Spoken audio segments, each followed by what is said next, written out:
வணக்கம். லெட்டர்ஸ் மற்றும் நம்பர்ஸை பஞ்சிங் செய்வது பற்றிய இந்த அமர்வுக்கு வரவேற்கிறோம். அமர்வை தொடங்கலாம். இந்த அமர்வின் நோக்கங்களை பார்ப்போம். இந்த அமர்வின் முடிவில் உங்களால் இவற்றை செய்ய முடியும். நாம் கற்றுக்கொண்டது என்னவென்றால், லெட்டர் அண்ட் நம்பர் பஞ்ச் செய்வது குறித்த பயன்பாடுகளை குறிப்பிடுதல், லெட்டர் அண்ட் நம்பர் பஞ்சிங் செய்வதற்கான வழிகாட்டுதல்களை குறித்தல், லெட்டர் பஞ்சிங் பயிற்சி மேற்கொள்ளுதல், நம்பர் பஞ்ச் பயிற்சி மேற்கொள்ளுதல். ஒர்க் பீஸுகளை அடையாளம் காண விட்னஸ் மார்க் செய்ய மெட்டல் ஸ்டாம்ப்ஸ் பயன்படுத்தப்படுகின்றன.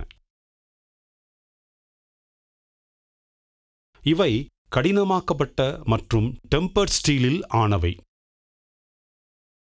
செய்பொருளில் தேவைக்கேற்ப சின்னங்கள், எழுத்துக்கள் அல்லது எண்களை பெயரிட்டு ஸ்டாம்ப் செய்வதற்கும் அடையாளம் காணவும் அவை பயன்படுத்தப்படுகின்றன. எழுத்துக்கள் அதாவது லெட்டர் பஞ்ச் மற்றும் எண்கள் அதாவது நம்பர் பஞ்ச் ஸ்டாம்பிங் செய்ய அவை கிடைக்கின்றன. அவை 0.8 mm முதல் 13 mm வரையிலான அளவில் கிடைக்கின்றன. மேலும் அவை பெட்டியில் வைக்கப்பட்ட செட்டில் வைக்கப்படுகின்றன. லெட்டர் பஞ்ச் செட் ஒரு செட்டில் 27 எழுத்து பஞ்சஸை கொண்டுள்ளது. அவை A, B, C, D, E, F, G, H, I, J, K, L, M, N, O, P, Q, R, S, T, U, V, W, X, Y, Z மற்றும் simple AND. Number punch set 0, 1, 2, 3, 4, 5, 6, 7 மற்றும் 8 ஆகியவற்றை கொண்டுள்ளது. என் punch 6 என்பது 6 மற்றும் 9 ஆகிய இரண்டையும் punching செய்வதற்கு பயன்படுத்தப்படும். இப்போது எண்கள் மற்றும் எழுத்துக்களை பஞ்சிங் செய்வதற்கான பயிற்சிக்காக ஒர்க் பீஸுகளை எவ்வாறு தயாரிப்பது என்பதை கற்றுக்கொள்வோம். இந்த பயிற்சிக்கு தேவையான டூல்ஸ்கள்: steel rule, files, try square, vernier height gauge, angle plate, surface table, marking media அதாவது chalk or cellulose, dot, prick and centre punches, ball peen hammer, anvil, bench vice, drilling machine, drill bit, chuck key, nylon brush, vernier calliper, number punch set, letter punch set. Steel ரூலை பயன்படுத்தி sheet மெட்டலின் அளவை சரிபார்க்கவும். பர்ஸை அகற்ற bastard ஃபைலை பயன்படுத்தி அனைத்து ஃபேஸ்களையும் file செய்யவும்.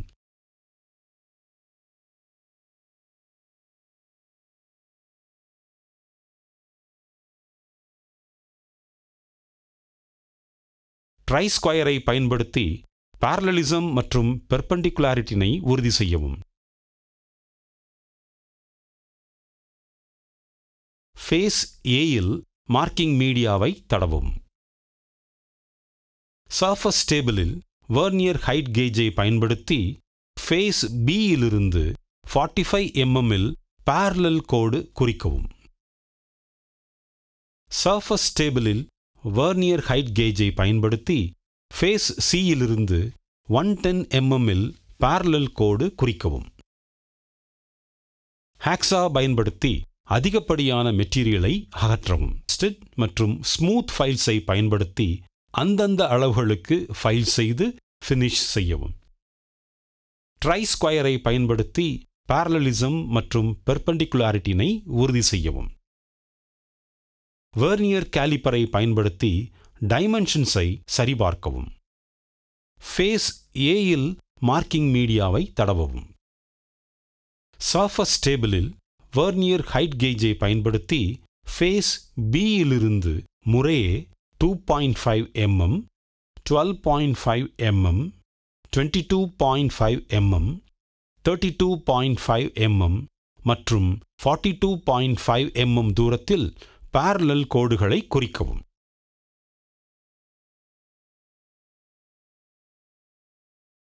சர்ஃபஸ் டேபிளில் வெர்னியர் ஹைட் கேஜை பயன்படுத்தி ஃபேஸ் C இலிருந்து முறையே 20 mm மற்றும் 96 mm தூரத்தில் parallel கோடுகளை குறிக்கவும். பிரிக் பஞ்ச் மற்றும் பால் பீன் ஹேமரை பயன்படுத்தி வரைபடத்தின்படி A மற்றும் B ஆர்க் சென்டர்ஸை விட்னஸ் மார்க் செய்யவும். ஸ்டீல் ரூலை பயன்படுத்தி டிவைடரை 20 mm நீளத்திற்கு அமைக்கவும். வரைபடத்தின்படி டிவைடரை பயன்படுத்தி சென்டர் B இலிருந்து 20 mm ரேடியஸ் கொண்ட ஆர்க்கை குறிக்கவும். வரைபடத்தின்படி டிவைடரை பயன்படுத்தி சென்டர் A இலிருந்து 10 mm ரேடியஸ் கொண்ட ஆர்க்கை குறிக்கவும். வரைபடத்தில் C, D, E, F பாயிண்ட்களை கவனிக்கவும். ஸ்டீல் ரூல் அண்ட் ஸ்கிரைபரை பயன்படுத்தி C மற்றும் E பாயிண்ட்களை இணைக்கவும். வரைபடத்தில் காட்டப்பட்டுள்ளபடி ப்ரொஃபைலை முடிக்க ஸ்டீல் ரூல் அண்ட் ஸ்கிரைபரை பயன்படுத்தி D and F பாயிண்ட்களில் இணைக்கவும்.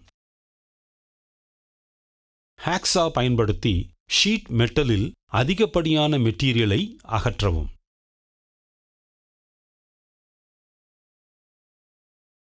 செமி சர்க்குலர் ஃபைலை பயன்படுத்தி ஆர்க் பகுதியை ஃபைல் செய்யவும். ஃபைல்களின் வெவ்வேறு கிரேடுகளை பயன்படுத்தி ப்ரொஃபைலை ஃபைல் செய்து ஃபினிஷ் செய்யவும். ட்ரில்லிங் மெஷினின் மெஷின் வைஸில் sheet மெட்டலை பொருத்தவும்.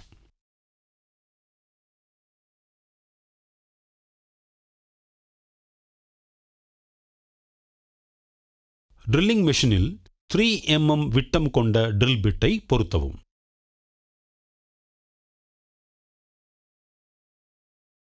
Point ஏயில் 3 mm pilot ஹோலை drill செய்யவும். இப்போது ட்ரில்லிங் மெஷினில் 5 mm விட்டம் கொண்ட ட்ரில் பிட்டை பொருத்தவும். பாயிண்ட் ஏயில் 5 mm த்ரூ ஹோலை ட்ரில் செய்யவும்.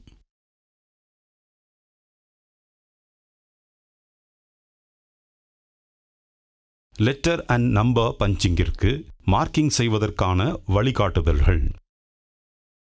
செய்பொருள் பஞ்சை விட மென்மையாக இருப்பதை உறுதி செய்ய ஸ்டாம்ப் செய்யப்பட உள்ள ஷீட்டில் ஒரு ஃபைலை பயன்படுத்தவும். எளிதில் ஃபைல் செய்யப்பட்ட உலோகம் ஸ்டாம்ப் செய்யும் அளவுக்கு மென்மையானது ஆகும். பஞ்சஸுடன் பயிற்சி செய்யும்போது அதை இந்த முறையில் பயன்பற்ற வேண்டும்.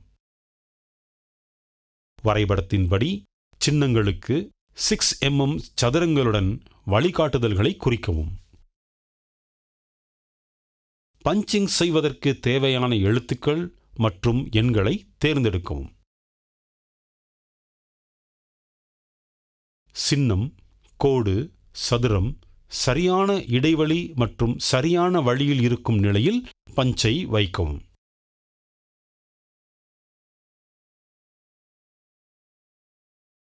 பஞ்சை செங்குத்தான நிலையில் வைத்திருக்கவும். பஞ்சுக்கு மேலே ஹேமரை செங்குத்தாக பிடிக்கவும். பஞ்சின் பாயிண்டை கவனிக்கவும். பஞ்சை சதுரமாக ஒருமுறை ஓங்கி அடிக்கவும். மீதமுள்ள எழுத்துக்கள் மற்றும் எண்களை பஞ்ச் செய்வதற்கு அதே நடைமுறையை மீண்டும் செய்யவும். ஸ்டாம்பிங் செய்யும்போது பின்பற்ற வேண்டிய முன்னெச்சரிக்கைகள் பற்றி கற்றுக்கொள்வோம். கடினமான பொருளை ஸ்டாம்பிங் செய்யும் எந்த முயற்சியும் பஞ்சை சேதப்படுத்தும்.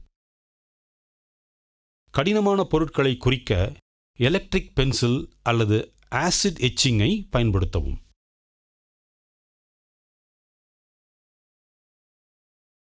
ஒவ்வொரு சின்னமும் ஒரே அடியின் மூலம் செய்யப்பட வேண்டும்.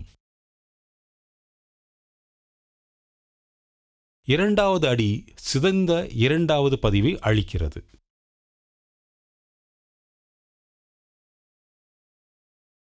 கொடுக்கப்பட்ட அடிக்கான பதிவின் ஆழம் பொருளின் மென்மையை பொறுத்து மாறுபடும்.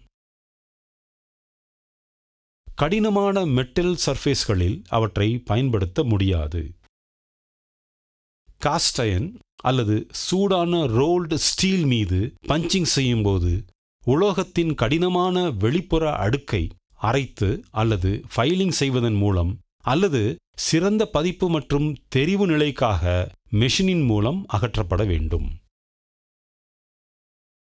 ஒன்றுக்கு மேற்பட்ட முறை அடிப்பதன் மூலம் சிறந்த பதிப்புக்கு பெரிய அளவிலான எழுத்து எண் பஞ்சுகள் பயன்படுத்தப்படுகின்றன.